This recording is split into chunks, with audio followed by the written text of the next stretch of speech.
విటమిన్లు వాటి రసాయన నామాలు. ఏ విటమిన్ రసాయన నామం రెటినాల్.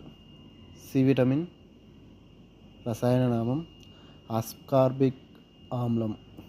డి విటమిన్ రసాయన నామం కాల్సిఫెరాల్. ఈ విటమిన్ రసాయన నామం టోకోఫెరాల్. కే విటమిన్ రసాయన నామం పిలోక్వినాన్ మరియు లేదా నాప్తోక్వినాన్. బి1 విటమిన్ రసాయన నామం థయామిన్. బి2 విటమిన్ రసాయన నామం రైబోప్లేవిక్. బి3 విటమిన్ రసాయన నామం నియాసిన్. బి5 విటమిన్ రసాయన నామం పాంథోనిక్ ఆమ్లం. బి6 విటమిన్ రసాయన నామం పైరిడాక్సిన్. బి7 విటమిన్ రసాయన నామం బయోటిన్. బి9